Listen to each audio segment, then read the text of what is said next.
مجھے اس فیشنیبل لڑکے کا خیال آ گیا جو رشیدہ کا کلاس فیلو تھا اور اکثر و بیشتر رشیدہ کے ساتھ گھوما پھرا کرتا تھا۔ ایک دو بار میں نے بھی ان دونوں کی بڑھتی ہوئی بے تکلفی کو مشتبہ نظروں سے دیکھا تھا، لیکن اس وقت کچھ خیال نہیں کیا تھا۔ مگر اب میرا ذہن اس بات پر جم کر رہ گیا تھا کہ رشیدہ مجھے یقیناً قربانی کا بکرا بنانا چاہتی ہے۔ جدید تہذیب کی غلاظت جو اس نے اپنے اوپر اوڑھ لی تھی، میرے بے داغ دامن میں چھپانا چاہتی تھی۔ اس خیال سے میرے ذہن کو جھٹکا لگا۔ مجھے رشیدہ پر ترس بھی آیا، لیکن میں نے طے کر لیا تھا کہ اب دوبارہ کبھی بھول کر بھی اس کی دہلیز کا رخ نہیں کروں گا۔ رات بھر میں رشیدہ کے کردار کے بارے میں سوچتا رہا۔ صبح کالج چلا گیا۔ کالج سے واپسی کے بعد میں نے حسب معمول کچھ دیر آرام کیا، پھر پڑھنے بیٹھ گیا۔ ابھی مجھے پڑھتے زیادہ دیر نہیں ہوئی تھی کہ اکبر آ گیا۔ خلاف توقع آج وہ کچھ سنجیدہ نظر آ رہا تھا۔ میں نے وجہ دریافت کی تو اس نے سوالیہ نگاہوں سے میرے چہرے پر پھیلے ہوئے تاثرات کا جائزہ لیتے ہوئے کہا، شاہد، میں نے سنا ہے کہ تم نے بیرسٹر صاحب کی لڑکی کا ٹیوشن چھوڑ دیا ہے۔ ہاں، میں نے جواب دیا۔ کوئی خاص وجہ تھی؟ اکبر نے پوچھا۔ مجھے اپنی پڑھائی کے لیے وقت نہیں ملتا تھا، میں نے مثالتاً جھوٹ بول دیا۔ اکبر میرا بہترین دوست اور رازدار تھا، لیکن میں نے یہ مناسب نہیں سمجھا کہ رشیدہ کے کردار کے بارے میں اسے کچھ بتاؤں۔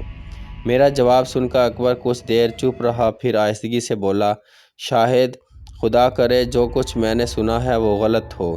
کیا سنا ہے تم نے؟ میں نے پہلو بدل کر دریافت کیا۔ کیا یہ سچ ہے کہ رشیدہ نے تم سے شادی کرنے کو کہا تھا؟ اکبر نے مجھے گھورتے ہوئے سوال کیا۔ میں نے اس کے جملے میں باریکی اور گہرائی کو محسوس کیا تو مضطرب ہو کر اول تا آخر تمام باتیں اکبر کو بتا دیں۔ وہ حیرت سے میری باتیں سنتا رہا۔ میں خاموش ہوا تو وہ بولا، شاہد، کیا تمہیں یقین ہے کہ رشیدہ اپنے گناہوں کو تمہارے سر تھوپنا چاہتی ہے؟ کیا یہ سچ ہے کہ رشیدہ نے تم سے شادی کرنے کو کہا تھا؟ اکبر نے مجھے گھورتے ہوئے سوال کیا۔ میں نے اس کے جملے کی باریکی اور گہرائی کو محسوس کیا اور مضطرب ہو کر اول تا آخر تمام باتیں اکبر کو بتا دیں۔ وہ حیرت سے میری باتیں سنتا رہا۔ میں خاموش ہوا تو وہ بولا، شاہد، کیا تمہیں یقین ہے کہ رشیدہ اپنے گناہوں کو تمہارے سر تھوپنا چاہتی ہے؟ ممکن ہے میرا اندازہ غلط ہو، لیکن یہ بات اپنی جگہ طے ہے کہ وہ کردار کے معاملے میں مشتبہ ہے۔ اس کی خاصیت اس کے کچے موم کی طرح ہے جو ایک ذرا سی تپش پا کر بآسانی پگھل سکتا ہے۔ اس کے تیور مجھے کبھی اچھے نہیں معلوم ہوئے۔ مجھے تمہارے بیان پر 100% اعتبار ہے میرے دوست، مگر یہ جو کچھ بھی ہوا بہت برا ہوا۔ کیوں؟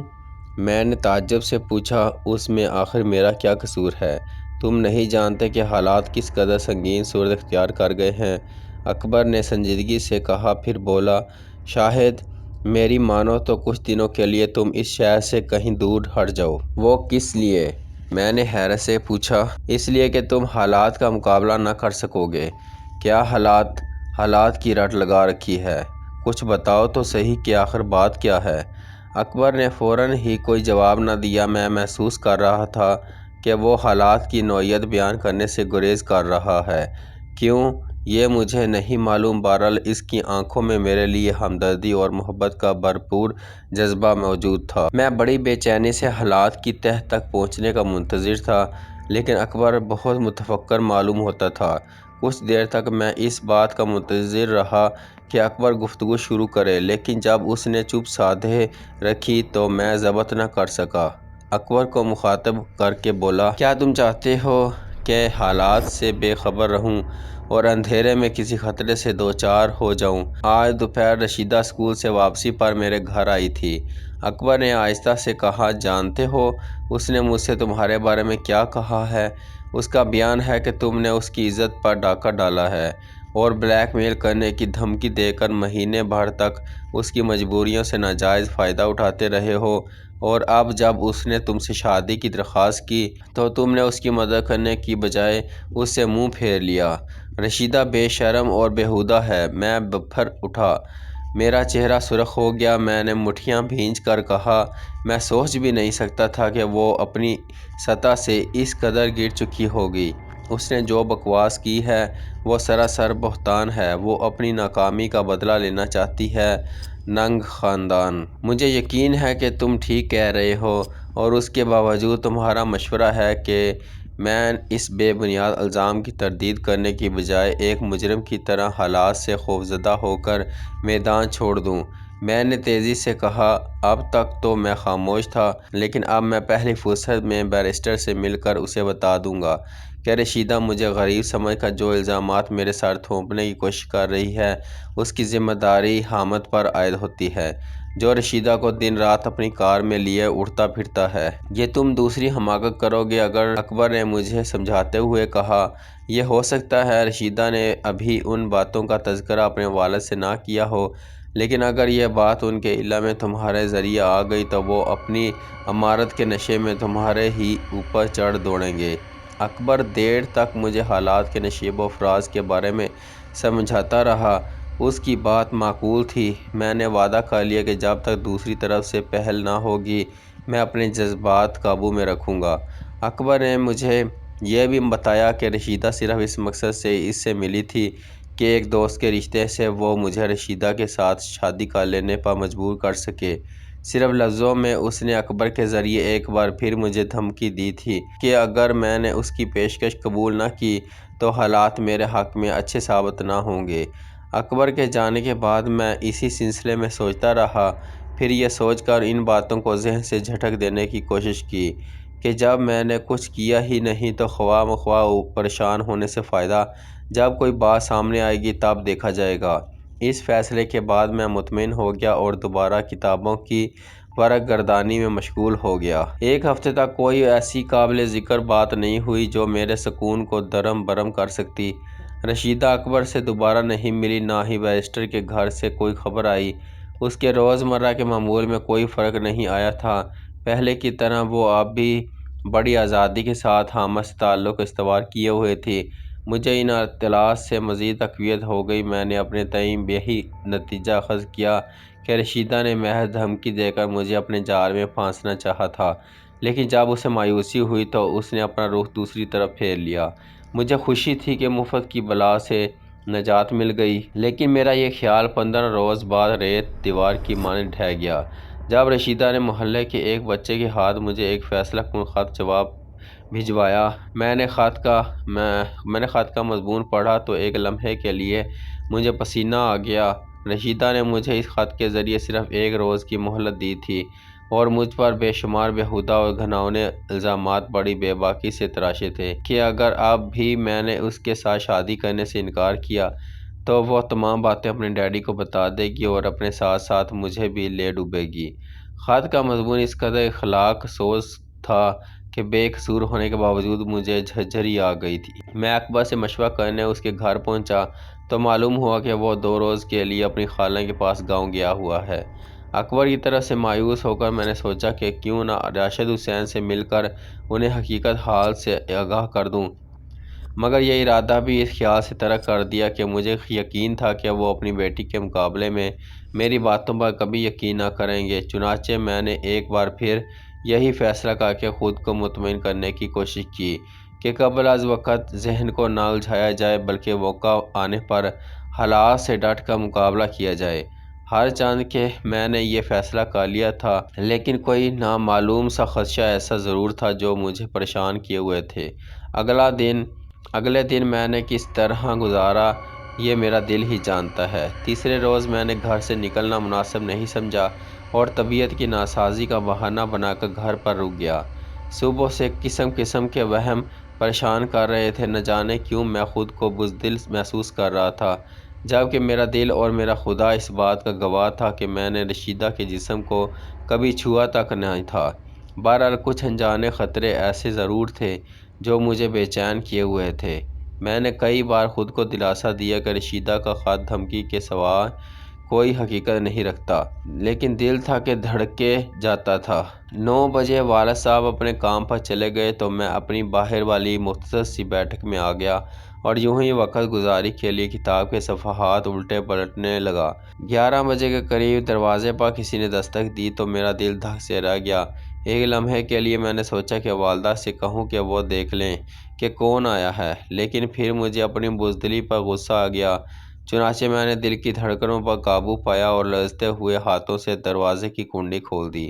باہر میرے والد کے دفتر کا ایک چپڑاسی کھڑا تھا، جو ایک دو بار پہلے بھی والد صاحب کے پاس آ چکا تھا۔ چپڑاسی نے مجھے دیکھ کر ادب سے سلام کیا، پھر اپنے ہاتھ میں دبی ہوئی گٹھڑی میرے حوالے کرتے ہوئے بولا، بڑے صاحب نے کچھ ضروری چیزیں بھیجی ہیں، انہیں احتیاط سے رکھ لیں۔ میرے دل میں کوئی چور نہیں تھا، اسی لیے میں نے چپڑاسی سے گٹھڑی لے کر الماری میں بند کر دی اور دروازے کو کنڈی لگا کر دوبارہ کتاب کی ورق گردانی کرنے لگا۔ بمشکل آدھا گھنٹہ گزرا ہوگا کہ دروازے پر پھر دستک سنائی دی۔ اس بار دستک کی آواز خاصی تیز تھی۔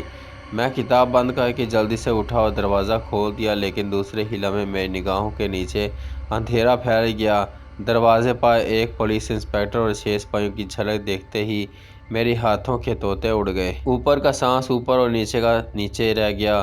میں حواس باختہ ہو گیا اور دل کی دھڑکنیں اتنی تیز ہو گئیں کہ ان کی آواز میرے کانوں تک پہنچ گئی تھی۔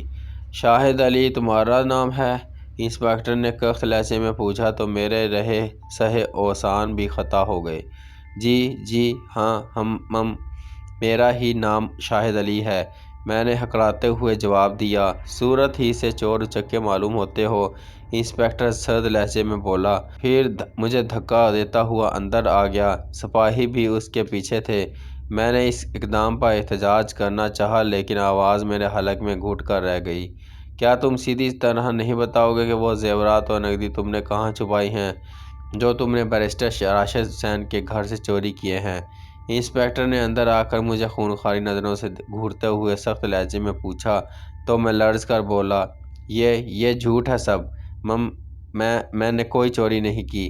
ابھی معلوم ہو جائے گا، انسپکٹر نے کہا، پھر سپاہیوں کو گھر کی تلاشی لینے کا حکم دیا۔ میں بری طرح بوکھلایا ہوا تھا، پھر بھی مجھے یقین نہیں تھا کہ انسپکٹر کو اپنے ارادے میں مایوسی ہوگی، لیکن پھر اس گٹھڑی کو کھولا گیا جو کچھ دیر پیشتر والد کا چپڑاسی دے کر گیا تھا۔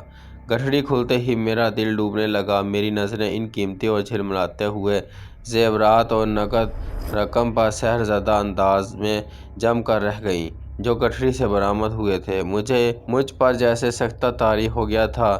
نتیجہ ظاہر تھا کہ مجھے راشد حسین کے گھر چوری کرنے کے الزام میں گرفتار کر لیا گیا۔ میں نے اپنی بے گناہی کا یقین دلانا چاہا، لیکن لاتوں اور گھونسوں سے میری زبان بند ہو کر رہ گئی۔ میری والدہ اور بہن کو میرے کمرے میں کھیلے جانے والے ڈرامے کا علم ہوا تو گھر میں کوہرام مچ گیا۔ میری والدہ غش کھا کر گر پڑیں۔ محلے کی کچھ عورتوں نے انہیں سنبھالا، کچھ میری بہن کو پکڑے ہوئے تھیں جو میری گرفتاری پر بچھاڑی کھا رہی تھیں۔ محلے کے درمیانہ طبقے کے لوگوں نے جو مجھ سے واقف تھے میرے بارے میں انسپکٹر کو ہر طریقے سے یقین دلایا، لیکن سب بے سود۔ مال برآمد ہو چکا تھا۔ والد صاحب کے دفتر کے اس چپڑاسی کو بلایا گیا جس نے مجھے گٹھڑی لا کر دی تھی، لیکن وہ صاف مکر گیا۔ اس کے افسر سے رابطہ کیا گیا تو اس نے بھی چپڑاسی کی طرفداری کرتے ہوئے یہی بیان دیا کہ چپڑاسی ایک سیکنڈ کے لیے بھی دفتر سے کہیں باہر نہیں گیا تھا۔ میرے خلاف جو جال بچھایا گیا تھا میں اس سے پوری طرح سے پھنس چکا تھا۔ میری والد کو چبھ سی لگ گئی تھی، وہ مجھے خالی خالی نظروں سے تک رہے تھے۔ غیر اور شرمندگی کے ملے جلے تاثرات ان کی اداس آنکھوں سے متشعر تھے۔ بے بسی نے ان کی زبان پر تالے ڈال دیے تھے۔ جتنی دیر تک انسپکٹر کاغذات کی تیاری میں مصروف رہا، والد صاحب برابر مجھے گھورتے رہے۔ پھر جب جائے وقوع کارروائی مکمل ہوئی اور پولیس مجھے لے جانے لگی تو میرے والد کی مجبور آنکھوں میں آنسو امڑ آئے۔ انہوں نے بڑے پیار سے آگے بڑھ کر مجھے اپنے کشادہ سینے سے لگا لیا اور بھرائی آواز میں بولے، ہمت سے کام لینا میرے بچے، جس کا کوئی نہیں ہوتا خدا اس کی ضرور مدد کرتا ہے۔ میری ہچکیاں بند گئی تھیں۔ اندر سے میری مجبور بہن کی دل ہلا دینے والی چیخیں و پکار جاری تھی، لیکن میں ایک نظر اسے دیکھنے سے بھی قاصر تھا۔ انسپکٹر کے اشارے پر سنگ دل سپاہیوں نے میرے والد کو کھینچ کر مجھ سے علیحدہ کیا، پھر مجھے گھسیٹتے ہوئے باہر لے جا کر جیپ میں ڈال دیا۔ محلے کے جن افراد کے سامنے میں ہمیشہ سربلند رہتا تھا، آج ان کے سامنے ہتھکڑیاں پہنے مجرموں کی طرح جا رہا تھا۔ میرے والد نے اپنی غربت کے باوجود مجھے بچانے کے لیے بہت ہاتھ پاؤں مارے۔ وکیل کی فیس ادا کرنے کی خاطر انہوں نے اپنی آخری سہارا مکان بھی بیچ ڈالا جس میں ہم لوگوں نے زندگی گزار دی تھی، لیکن ان کی تمام کوششیں رائے گاں گئیں۔ اکبر نے بھی اپنی بساط کے مطابق مجھے بچانے کی ہر ممکن کوشش کی، لیکن قانون کے پاس میرے خلاف تمام ثبوت موجود تھے۔ چنانچہ مجھے 7 سال قید با مشقت کی سزا سنا دی گئی۔ جس دن مجھے سزا سنائی گئی اس دن میرے گھر کے سب افراد عدالت میں موجود تھے۔ مجسٹریٹ نے جب سزا سنائی تو میری والدہ بے ہوش ہو کر ایسی گریں کہ پھر کبھی نہ اٹھ سکیں۔ میری بہن ماں کی لاش سے لپٹ کر تڑپنے لگی۔ میرے والد اپنے آنسوؤں کے طوفان کو روکتے کبھی میری طرف دیکھتے، کبھی میری بہن کی طرف اور کبھی اس سہارے کی طرف جو ان کا ساتھ چھوڑ چکا تھا۔ مجھے بس 10 منٹ کی مہلت دی گئی کہ میں اپنی ماں کے سرد ہوتے ہوئے جسم سے لپٹ کر آخری بار آنسوؤں کا نذرانہ پیش کر سکوں۔ اس کے بعد مجھے جیل کی گاڑی میں بٹھا کر جیل خانے کی طرف روانہ کر دیا گیا۔ میرے دل پر جو گزر رہی تھی اسے بیان کرنا میرے بس سے باہر ہے۔ میرے والد نے امید کا دامن نہیں چھوڑا۔ انہوں نے ہائی کورٹ میں ماتحت عدالت کے فیصلے کے خلاف اپیل دائر کر دی، لیکن 8 مہینے بعد انہیں یہاں بھی مایوسی ہوئی۔ والدہ کی موت اور میری سزا نے میرے بوڑھے والد کی کمر توڑ دی تھی۔ ایک بہن تھی جس کی خاطر وہ ایک زندہ لاش کی صورت جینے پر مجبور تھے، لیکن ایک دن یہ مجبوری بھی ختم ہو گئی۔ مجھے اپنے والد اور ہمشیرہ کی موت کی جان کا اطلاع اکبر کی زبانی ملی۔ اکبر کے بیان کے مطابق کچھ شر پسند گنڈوں نے میری بہن کی مجبوریوں کو دن دہاڑے لوٹ لیا تھا۔ میری بہن خوددار تھی، وہ اس بدنامی کے داغ کو برداشت نہ کر سکی۔ اسی وقت بازار جا کر نیلا طوطا لائی اور اسے کھا کر ابدی نیند سو گئی۔ میری بہن نے ثابت کر دیا تھا کہ وہ بزدل نہیں تھی بلکہ بڑے دل گردے کی مالک ہے، ورنہ اپنی زندگی خود اپنے ہاتھوں کون لے سکتا ہے۔ شام کو والد صاحب محنت مزدوری کر کے تھکے ماندے گھر لوٹے اور جوان بیٹی کی لاش کو دیکھا تو ان کی برداشت کا پیمانہ چھلک اٹھا۔ حلق پھاڑ کر انہوں نے آخری بار اپنی بیٹی کو آواز دی اور پھر خود بھی اس سے جا ملے۔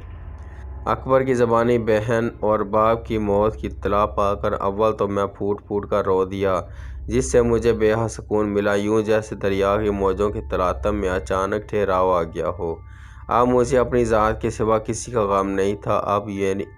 اب میری معصوم بہن کو بھی میری وجہ سے کوئی تکلیف نہیں ہو سکتی تھی۔ میرے والد نے بھی اپنی منزل کو پا لیا تھا۔ اب میں تنہا تھا، ہر معاملے میں ہر طرح آزاد تھا، لیکن میرا ذہن اب بھی الجھا ہوا تھا۔ میری سوچوں کے زاویے والدین اور بہن کی طرف سے تو بدل گئے تھے، لیکن راشد حسین اور رشیدہ کا خوفناک تصور ایک لمحے کے لیے بھی مجھ سے دور نہ ہو سکا۔ یہی وہ لوگ تھے جو میرے خاندان کی بربادی کا سبب بنے تھے۔ انہی کی وجہ سے میری ضعیف ماں مجھ سے ہمیشہ کے لیے جدا ہو گئی۔ میری معصوم بہن کی عصمت پر ڈاکہ پڑا تھا اور بوڑھے باپ نے خود کو اس پر سے قربان کر دیا۔ صرف میں زندہ رہ گیا گرد کارواں کی طرح، ورنہ منظر کے سارے نشانات تو وقت کی آندھی نے ملیاں میٹ کر دیے تھے۔ ابھی مجھے زندہ رہنا تھا اپنے ناکردہ گناہوں کی سزا پوری کرنے کی خاطر، ورنہ قانون کے تقاضے کون پورے کرتا؟ اگر میں بھی مر جاتا تو رشیدہ اور اس کے والد کا مشن بھی تو ادھورا رہ جاتا۔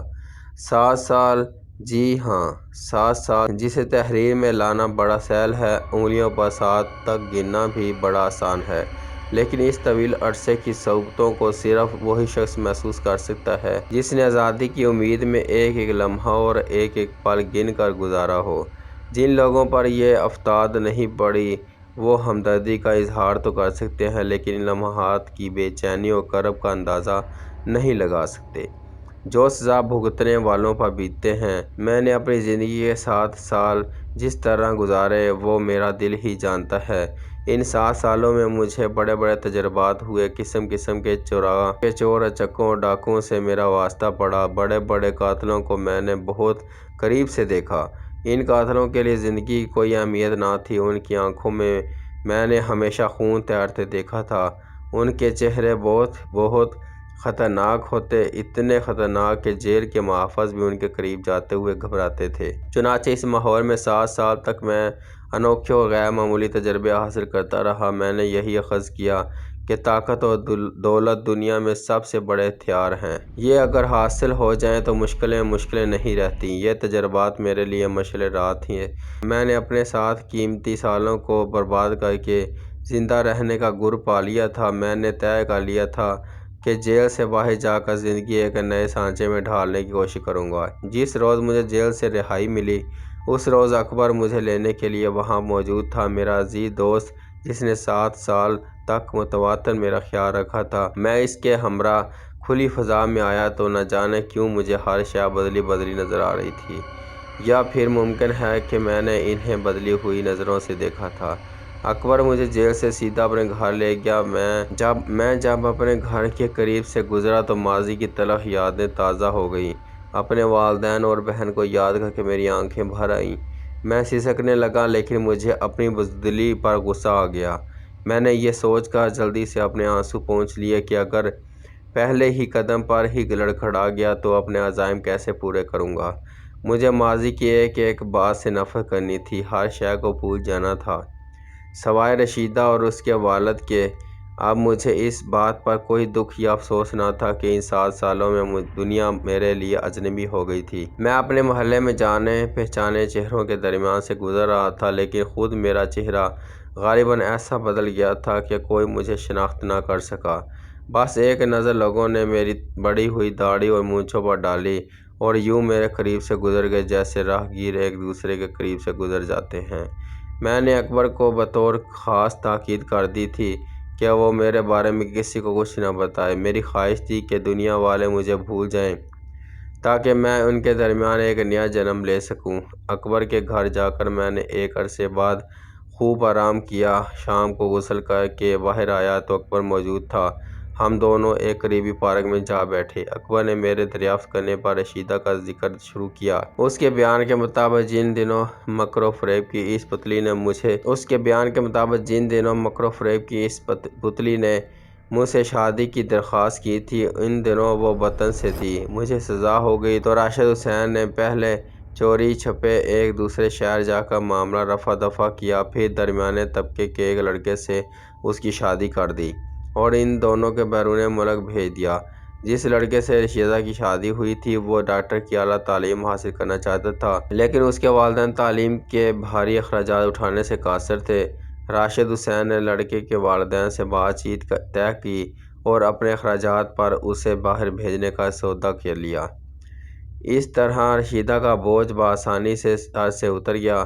شادی کے 5 سال بعد جب لڑکے نے ڈاکٹری کی تعلیم مکمل کر لی تو راشد حسین نے اسے واپس بلانا چاہا لیکن بیٹی اور داماد کی مرضی واپس آنے کی نہ تھی، اس لیے انہوں نے اصرار نہیں کیا۔ اکبر نے مجھے یہ بھی بتایا کہ رشیدہ اس کا شوہر ہر سال 1 ماہ کے لیے اپنے والدین سے ملنے کی خاطر آتے ہیں۔ میں قرید کر اکبر سے اس سلسلے میں معلومات حاصل کر رہا تھا۔ میں نے طے کر لیا تھا کہ اس خاندان کے ایک ایک فرد سے گن کر بدلہ لوں گا جو میرے اور میرے گھرانے کی بربادی کا باعث بنا تھا۔ پارک میں ہم بہت دیر تک بیٹھے دنیا جہاں کی باتیں کرتے رہے۔ اکبر کے استفسار پر جب میں نے اسے اپنے مستقبل کے پروگرام سے آگاہ کیا تو وہ مجھے یوں دیکھنے لگا جیسے اسے میری صحیح دماغی پر شبہ ہو، لیکن جب اس نے مجھے سنجیدہ پایا تو مجھے سمجھانے بجھانے لگا۔ اس نے مجھے میرے ارادوں سے باز رکھنے کی خاطر ہر طرح سمجھایا، بڑی بڑی قسمیں دیں لیکن میں ٹس مس نہ ہوا۔ لیکن جب اکبر نے مجھے میرے والدین اور میری معصوم بہن کی رواں کا واسطہ دیا تو میں مجبور ہو گیا۔ میں نے تڑپ کر اکبر سے کہا، میرے دوست آج تو تم نے مجھے والدین اور بہن کی قسم کھلوائی مگر آئندہ کبھی ایسا مت کرنا۔ میں جانتا ہوں شاید کہ تمہارے اوپر ظلم ہوا ہے لیکن مرد وہی ہے جو حالات کا ڈٹ کر مقابلہ کرے۔ تم یقیناً جدوجہد کرنے کے بعد اپنا کھویا ہوا مقام دوبارہ حاصل کر لو گے۔ اکبر کی دی ہوئی قسم سے مجبور ہو کر میں نے اپنا ارادہ تبدیل کر دیا۔ میں نے سوچا کہ کیوں نہ محنت کر کے معاشرے میں اپنا مقام پیدا کروں اور پرسکون زندگی گزار دوں، لیکن میں اپنی کوششوں میں کامیاب نہ ہو سکا۔ 2 وقت کی روٹی حاصل کرنے کے لیے میں نے معمولی سی ملازمت کرنی چاہی۔ اکبر نے اسی سلسلے میں میرا حتی الممکن مدد کی لیکن ہماری کوشش رائگاں گئی۔ میں جہاں بھی گیا مجھے دھتکار دیا گیا۔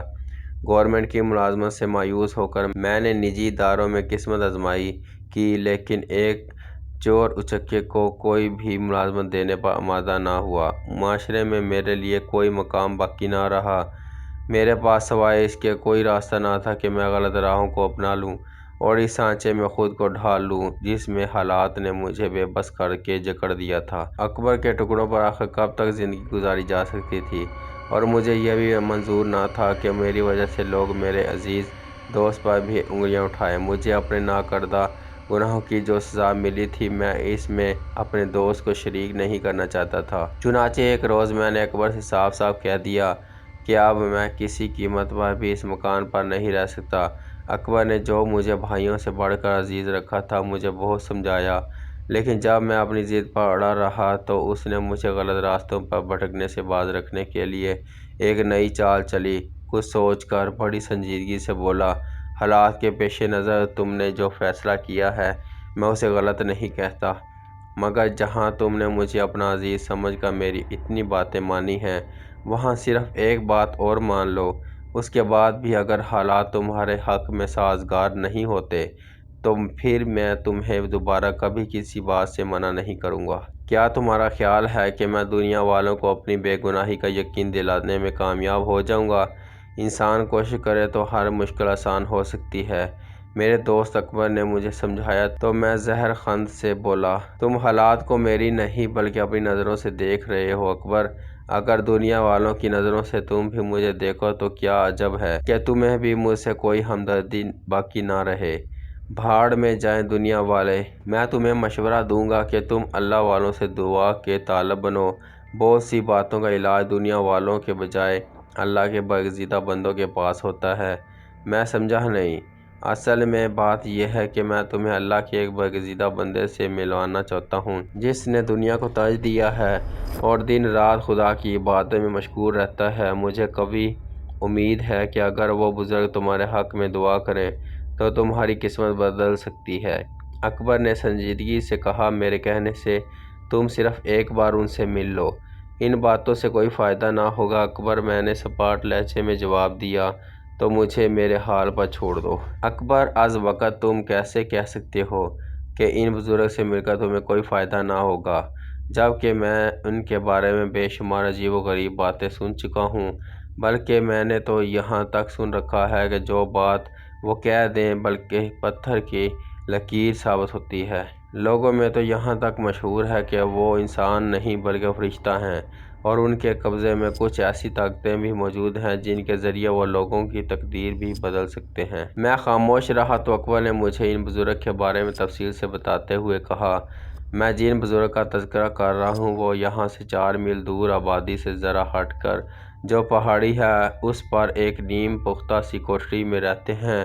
میں نے لاتعداد افراد کی زبانیں ان کے کرشموں اور معجزوں کے بارے میں سنا ہے۔ ہزاروں لوگ ان کی برکتوں سے فیض یاب ہو چکے ہیں۔ عقیدت مندوں کی اچھی خاصی تعداد دن بھر ان کے گرد جمع رہتی ہے، جن میں غریب اور امیر دونوں ہی ہوتے ہیں، لیکن مغرب کے بعد کوئی اس پہاڑی کا رخ نہیں کرتا۔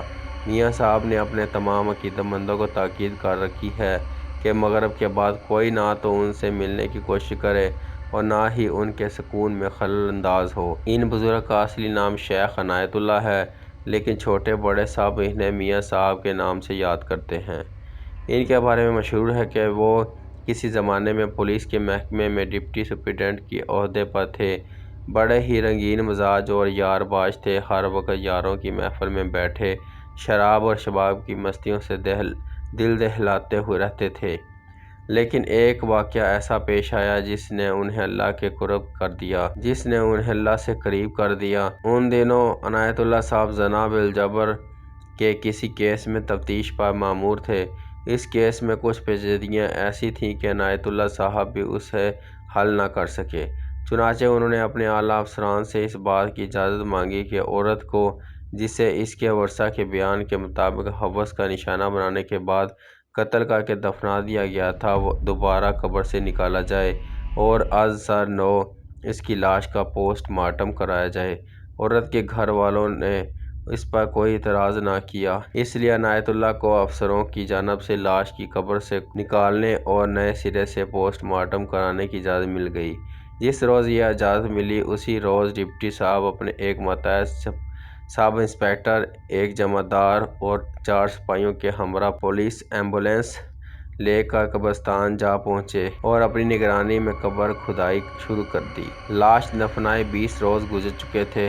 پولیس والوں نے اس خیال سے اپنی اپنی ناک اور منہ پر رومال باندھ کر رکھا تھا کہ کہیں لاش کا دفن یا جراثیم انہیں متاثر نہ کریں، لیکن جس وقت قبر کھودی گئی اس وقت پولیس والوں کو ایسا منظر نظر آیا جسے دیکھ کر ان کی عقلیں خبت ہو گئیں۔ 3 کانسٹیبل اور سب انسپکٹر جائے وقوع پر ہی دہشت کے مارے ہلاک ہو گئے۔ جمعدار، چوتھا کانسٹیبل اور عنایت اللہ اپنا ذہنی توازن کھو بیٹھے۔ ایمبولینس ڈرائیور چونکہ دور تھا اس لیے وہ یہ نہ جان سکا کہ اصلیت کیا ہے۔ گورکن موقع پر ہی ہلاک ہو گیا تھا، اس لیے وہ بھی کچھ نہ بتا سکا۔ پولیس کا جمعدار 2 سال تک پاگل رہا، پھر ایک حادثے کا شکار ہو کر فوت ہو گیا۔ کانسٹیبل کے بارے میں کچھ پتہ نہ چل سکا کہ وہ زندہ بچا یا مر گیا۔ البتہ عنایت اللہ 5 سال تک پاگل رہے، پھر ان کی ذہنی حالت ٹھیک ہو گئی۔